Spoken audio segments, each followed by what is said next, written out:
नमस्कार, मैं राणा यशवंत आपका स्वागत करता हूँ।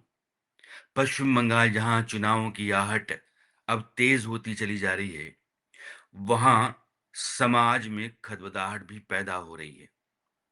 आज पश्चिम बंगाल की राजधानी कोलकाता में 5 लाख से ज़्यादा लोगों ने गीता का पाठ किया। ब्रिगेड मैदान में हिंदू संतों की मौजूदगी में 5 लाख लोग उस मैदान में भरे हुए थे। चारों तरफ केसरिया ध्वज लहरा रहा था और सनातन के नारे लग रहे थे, हिंदू एकता के नारे लग रहे थे और भारत को हिंदू राष्ट्र बनाने का ऐलान किया जा रहा था। ये तस्वीर का एक हिस्सा है और तस्वीर का जो दूसरा हिस्सा है, वो मुर्शिदाबाद में आपको दिख रहा है। 6 दिसंबर अयोध्या में विवादित ढांचा के गिराए जाने की जो तारीख है, उस तारीख पर मुर्शिदाबाद में हुमायूं कबीर जो टीएमसी के निकाले गए विधायक हैं, उन्होंने बाबरी मस्जिद की नींव रखी। वहां भी बड़ी तादाद में लोग पहुंचे और वहां भी लगातार इस बात का ऐलान या नारा लगाया जाता रहा कि बाबरी मस्जिद हम बनाएंगे। मुर्शिदाबाद वो जगह है या वो जिला है जहां मुस्लिम बहुतायत में है, वहां हिंदू अल्पसंख्यक हैं। पश्चिम बंगाल के कुछ जिले हैं, मालदा है, मुर्शिदाबाद है या उत्तरी दिनाजपुर है। ये जो तमाम जिले बांग्लादेश की सीमा से लगते हैं, वहाँ मुस्लिम बहुसंख्यक हैं और मुर्शिदाबाद वो जगह है जहाँ बंगाल का अपना एक ऐतिहासिक महत्व भी रहा है। मुर्शिद कुली खान, उसके नाम पर मुर्शिदाबाद रखा गया और मुर्शिद कुली खान ने 1704 में उसको बंगाल सूबे की राजधानी के तौर पर खड़ा किया था और वह तब तक रहा जब तक अंग्रेजों ने 1774 में राजधानी मुर्शिदाबाद से कोलकाता शिफ्ट नहीं कर दी। तो एक जगह है कोलकाता और दूसरी जगह है मुर्शिदाबाद और दोनों जगहों पर दो समुदाय के लोगों की लामबंदी आपको दिख रही है। इस लामबंदी के बीच में पश्चिम बंगाल के 13 करोड़ की या 14 करोड़ की आबादी है और इसी दौरान वहां कुछ महीनों के बाद चुनाव होने हैं। इससे आपको अंदाजा लग जाएगा कि इस बार के चुनाव पश्चिम बंगाल में किस रंग के होंगे, वहां मुद्दा क्या होगा।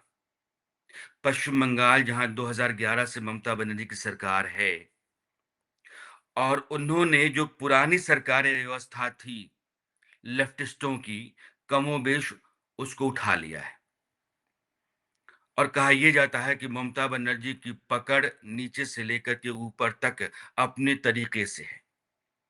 आप वोट देंगे तो किसको देंगे और किस तरीके से देंगे, या फिर आप वोट देंगे या नहीं देंगे, यह सब कुछ वो लोग तय करते हैं जो टीएमसी की तरफ से अलग अलग इलाकों में तय किए गए। और जैसे जैसे वहां मुस्लिम आबादी बढ़ती रही, हिंदुओं के बीच में एक अलग तरह का संतोष या आक्रोश पैदा होता रहा और यह आपको उन जिलों में खास करके दिखेगा जिन जिलों में मुस्लिम आबादी ज्यादा है। इसलिए यह जो कोलकाता के ब्रिगेड मैदान में गीता पाठ था, यह सिर्फ एक आयोजन नहीं है, बल्कि पश्चिम बंगाल में हिंदू समाज का जो मानस अभी तक रहा है, उस मानस को आंदोलित करने की कोशिश या प्रयास है कि आप किन हालात में और कहां हैं। और दूसरी तरफ मुर्शिदाबाद या उसके आसपास के जिलों में जिस तरीके से मुस्लिम समुदाय के लोग जमा हुए और हुमायूं कबीर ने जिस तरह का नारा लगाया, जो ऐलान वो कर रहे हैं, यानी कि ये आमने सामने की एक जंग है, आमने सामने का टकराव है। इसी टकराव के बीच पश्चिम बंगाल में चुनावों की खातिर अलग अलग दल अपनी अपनी तैयारियां कर रहे हैं, खास करके टीएमसी और बीजेपी। अगर पिछला विधानसभा चुनाव 2021 का आप देखें और 2024 का लोकसभा, तो दोनों दलों के वोट परसेंटेज में 10% का अंतर आपको दिखाई पड़ेगा। विधानसभा चुनाव में बीजेपी के पास 38% वोट था, हालांकि उसने अपनी सीटें 77 तो कर ली, लेकिन ममता बनर्जी की सीटें या टीएमसी की सीटें 215 रहीं और उनका वोट परसेंटेज था 48। लोकसभा चुनाव में लगभग 1% के आसपास वोट बढ़ा बीजेपी का 39%। क्योंकि नरेंद्र मोदी का फैक्टर और देश में एक सरकार बनानी है, उस लिहाज से भी आप उस 1% के इजाफे को मान सकते हैं। लेकिन ममता बनर्जी का तब भी जो वोट बैंक है, वो बंगाल के भीतर आपको एक मुश्त और मजबूत दिखता है। यानी कि ममता बनर्जी के उस असर, प्रभाव और ताकत, उससे लड़ने के लिए बीजेपी ने पश्चिम बंगाल में जो बहुत बड़ा समुदाय है, जिसको हिंदू समुदाय कहते हैं, उसको जोड़ने और उसकी जो सामाजिक स्थिति है, उस स्थिति को उसके सामने रख करके और यह नारा लगाने या इस नारे के आसपास उस समाज को खड़ा करने की कोशिश है।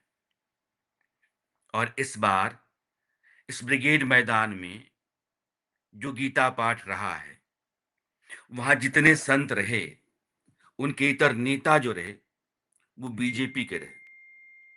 शुभेंदु अधिकारी थे, दिलीप घोष थे, सुकांत मजूमदार थे।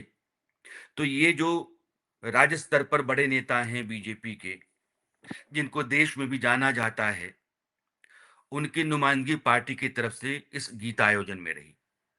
और धीरेन्द्र शास्त्री या गीता मनीषी, जिनकी अगुवाई में यह पूरा आयोजन हुआ, बड़े संत हैं हरियाणा के कुरुक्षेत्र के, उनकी देख रेख में या उनके नेतृत्व में यह आयोजन रहा है। जाहिर है कि यह सिर्फ इकलौता आयोजन नहीं है, इसके आगे भी इस तरह के धार्मिक आयोजन पश्चिम बंगाल में किए जाएंगे, और खास करके उन जिलों में भी जिन जिलों में मुस्लिम आबादी बहुतायत है, बहुसंख्यक है। वो मालदा हो सकता है, मुर्शिदाबाद हो सकता है, दिनाजपुर हो सकता है, या फिर आप 24 परगना में आइए या वीरभूम में आइए। तो इन सब जिलों में भी इस तरह के आयोजन होंगे। और एक बात जो बहुत साफ तौर पर आप समझ सकते हैं कि नरेंद्र मोदी या बीजेपी जो पश्चिम बंगाल के लिए नारा लगाती है कि वहां जो ममता बनर्जी का गुंडों बदमाशों का राज है, या कानून को किनारे रख करके अपनी सत्ता का असर, उसकी धौंस, उसकी धमक बनाए रखने की जो पूरी तैयारी या पूरा तंत्र है, उसने पश्चिम बंगाल को पूरे भारत से काट के रखा है। और पश्चिम बंगाल में अगर विकास होना है, तरक्की होनी है, पश्चिम बंगाल को देश के बाकी रास्ते पर चलना है, तो वहां डबल इंजन की सरकार चाहिए। और डबल इंजन की सरकार का उदाहरण बीजेपी रखती है कि ये देख लीजिए बिहार है, ये उत्तर प्रदेश है, ये महाराष्ट्र है, या ये मध्य प्रदेश है। लेकिन इन सभी राज्यों से, देश के बाकी राज्यों से पश्चिम बंगाल की स्थिति बेशक इतर है, अलहदा है। उसके कारण बहुतेरे हैं। और इसमें कोई दो राय नहीं है कि ममता बनर्जी की टीएमसी के नेतृत्व में, उसके संरक्षण में बहुत सारे ऐसे तत्व पैदा हुए जो ना सिर्फ वहां के समाज के लिए खतरनाक हैं, बल्कि देश के लिए भी वो बेहतर नहीं है। आपको याद होगा जब ईडी के दल के ऊपर हमला हुआ था, शाहजहां शेख। शाहजहां शेख कौन है? उसकी तूती उस इलाके में क्यों बोलती है? बांग्लादेश का एक आदमी जिसने पश्चिम बंगाल में अपना पूरा का पूरा एक नेटवर्क खड़ा किया, नेक्सस खड़ा किया। अनुव्रत मंडल, मवेशियों का इतना बड़ा तस्कर, उसको संरक्षण किससे मिलता है? उसका जो डर का राज है उस इलाके में, आप बीरभूम, रानीगंज, दुर्गापुर, इस इलाके में कभी भी अनुव्रत मंडल के बाहर या उसके लोगों के दायरे से अलग हट करके कोई आवाज उठा करके देखिए, आपके साथ क्या होता है। तो जो वहां का सिस्टम है, जो तंत्र है, उस तंत्र को ममता बनर्जी चलाती हैं। और ममता बनर्जी ही नहीं, बल्कि उनके भतीजे अभिषेक भी। और आज की तारीख में अगर वो पार्टी या पार्टी के साथ जो तंत्र है, वो गुंडों का हो, मवालियों का है, बदमाशों का है, उसकी कमान अभिषेक के हाथ में। ये पश्चिम बंगाल का हर आदमी जानता है। अगर पश्चिम बंगाल को बाकी राज्यों की तरह चलना है, तो बीजेपी यही कह रही है कि यहाँ एक सरकार होनी चाहिए जो एनडीए की हो, बीजेपी की हो। और ममता बनर्जी कहती हैं कि अगर बीजेपी एनडीए की सरकार आ गई, तो पश्चिम बंगाल के हालात बिगड़ जाएंगे। एसआईआर चल रहा है और एसआईआर का विरोध उन तमाम राज्यों में आप देखेंगे जो राज्य एनडीए से बाहर हैं या इंडिया अलायंस के तहत वो राज्य हैं, चाहे वो तमिलनाडु का हो या पश्चिम बंगाल का हो। ये सिर्फ इसलिए है क्योंकि जो लोग पहले से वोटर बन के रहे हैं, वो भारत के नागरिक नहीं है, बांग्लादेश से आए या फिर वो बर्मा से रोहिंग्या के रूप में आए। वो देश के अलग-अलग हिस्सों में बस गए, उनका आधार कार्ड बनवा दिया गया, उनका वोटर आई कार्ड बनवा दिया गया और वो वोटर बना दिए गए। वो ऐसी सरकारों के बने रहने का एक बहुत मजबूत आधार हैं और एसआईआर ऐसे ही लोगों को फ़िल्टर आउट कर रहा है। एसआईआर को लेकर के जितना हंगामा, जितना बवाल, जितना संशय या सवाल हुए थे, बिहार में जाकर के देखिए क्या एक केस मिला आपको? इतना हो हल्ला हंगामा हुआ लेकिन सुप्रीम कोर्ट के चीफ जस्टिस ने कहा, जैसे सूर्यकांत की बात मैं आपके सामने रख रहा हूं, कि हमने अपनी तरफ से भी एक टीम बनाई थी। उस टीम को जमीन पर उतारा था कि बिहार में अगर लोगों का अधिकार बतौर नागरिक जा रहा है, जिन लोगों को वोट देने का अधिकार है, वो वोट देने के अधिकार से दूर किए जा रहे हैं, वंचित किए जा रहे हैं, तो इसका पता होना चाहिए और कोर्ट को इसका नोटिस लेना चाहिए। लेकिन उनकी टीम लौट करके एक भी कंप्लेंट लॉन्च नहीं करा पाई। किसी भी पार्टी के बीएलए ने, ब्लॉक लेवल एजेंट, जिसको बूथ लेवल एजेंट कहते हैं, उसने भी अपनी शिकायत उतनी दर्ज नहीं कराई जितना हो हल्ला था। वो कुछ एक हजार थे और वो भी आखिरी जो लिस्ट आई उसमें दुरुस्त हो गए। जमीन पर एक आदमी रोता हुआ, अपनी आवाज बुलंद करता हुआ नहीं दिखाई पड़ा कि मैं देश का नागरिक हूं, लगातार वोट देता रहा हूं और मुझे लिस्ट से बाहर कर दिया गया। दरअसल ये ऐसा प्रोपेगेंडा है, ये ऐसा तमाशा है जिसमें जो लोग वोट देने के अधिकार से वंचित किए जाने चाहिए, हमारे देश के नागरिक नहीं हैं, उनको उस देश में रहने का अधिकार नहीं है, उनको आपने नागरिक बना करके वोट का अधिकार दे रखा है, उनको बाहर किए जाने की प्रक्रिया अगर चल रही है, तो उसका विरोध क्यों है? पश्चिम बंगाल में भी ऐसा ही है। और जब बांग्लादेश के बॉर्डर से बड़ी तादाद में लोग आपको बाहर जाते दिख रहे हैं, भागते हुए दिख रहे हैं कि हम पकड़े जाएँगे अब, तो कौन से लोग हैं? ज़ाहिर है कि वो भारत के भीतर बांग्लादेश से ऐसे ही झोड़ा झंडा उठा करके आ गए। उन्होंने कमाना-धमाना शुरू कर दिया, फिर दुकान भी लगा ली और उसके बाद वो घुस गए, रेहड़ी-पटरी, नौकरी-चाकरी सब करने लगे, नागरिक बन गए, वोट देने लगे। कैसे? तो सिर्फ़ यह जो ब्रिगेड मैदान में गीता पाठ और उस दौरान का ऐलान पश्चिम बंगाल की समस्याओं को एड्रेस तो नहीं करता है। लेकिन पश्चिम बंगाल के हालात के चलते वहाँ जो बहुसंख्यक हिंदू हैं, उनके भीतर जो एक आक्रोश है या उनकी जो शिकायत है, उसको कहीं न कहीं ये छूता है। इसीलिए 5 लाख लोग गीता पाठ के लिए खड़े हैं। भगवा ध्वज लहरा रहा है और मैं बंगाल की असलियत को आपके सामने रख रहा हूँ, किसी धर्म की पैरवी की खातिर अपनी बात नहीं कह रहा हूँ। पश्चिम बंगाल में जाकर के अगर आपको मेरी बात पे थोड़ा भी संदेह है, तो उन तमाम ज़िलों से होकर के गुज़रिए, जिन ज़िलों का मैं ज़िक्र कर रहा हूँ। मालदा हो, दिनाजपुर हो, मुर्शिदाबाद हो या फिर बीरभूम में आइए, कभी देखिए। भारत का मुसलमान भारत का नागरिक है, बांग्लादेश का मुसलमान भारत का नागरिक नहीं है। म्यांमार या बर्मा से आकर के कोई आदमी हमारे देश में काम कर रहा है, घुसपैठिया है, तो गैर कानूनी तौर पे हमारे देश में रह रहा है।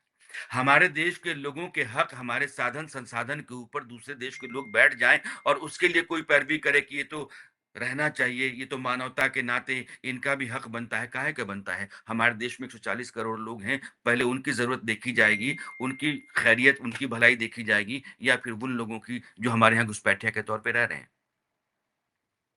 दिल्ली में जाकर के देखिए एक ऐसा सोसाइटी जहाँ एक बांग्लादेशियों के साथ बदसलूकी हो गई, तो सैकड़ों बांग्लादेशियों ने पूरी सोसाइटी को घेर लिया, बंधक बना लिया। सोसाइटी के लोग डर गए। इनकी तादाद जहाँ हज़ारों में होगी, वहाँ हालात क्या होंगे? ये हमारे लोग हैं, ये हमारे लोगों को धमकाएँगे। वो कोई भी हो सकता है, बौद्ध है, हिंदू है, सिख है, ईसाई है, कोई भी हो सकता है हमारे देश का नागरिक। लेकिन बाहर के लोग ऐसे कैसे कर सकते हैं? और यह जो बाहर के लोगों का आतंक है, अत्याचार है, उनकी गुंडई है, अवाली, बवाली, मवाली सब बने पड़े हैं। उनका एक सरगना है, मुख्तार, और उन सबों को अगर सरकार और प्रशासन की तरफ से संरक्षण मिलता है, तो लोग वहाँ नाराज़ होंगे। उनका गुस्सा आसमान पर चढ़ेगा। पश्चिम बंगाल में हालात ऐसे हैं। इसलिए ब्रिगेड मैदान की यह जो रैली थी, यह रैली एक धार्मिक रैली है ज़रूर, लेकिन पश्चिम बंगाल में जो बहुसंख्यक हिंदू हैं, उनके भीतर जो चोट है, उनका आक्रोश है और सरकार से उनकी जो नाराज़गी है, उसको कहीं न कहीं ये एड्रेस कर रहा था। इसलिए वहाँ नारा बुलंद हो रहा था और मुर्शिदाबाद में जो कुछ भी हो रहा है, वो इसके ठीक उलट माहौल तैयार कर रहा है। इसलिए पश्चिम बंगाल में इस बार का जो चुनाव होगा, वो बाकी सारे मुद्दों को किनारे करके और इसी आधार पर होगा कि पश्चिम बंगाल में जो वहाँ के लोग हैं, उनके रहने के लिए वाजिब ज़रूरी माहौल, सुरक्षा, संरक्षण, सहायता, साधन-संसाधन के ऊपर उनका हक मिलना चाहिए या फिर वो लोग जो बाहर से आए हुए हैं, उनको वहाँ संरक्षण मिले। मुद्दा यहाँ आएगा और ये देखिए कि बंगाल का चुनाव इस बार का कुछ अलग ही रंग में होगा।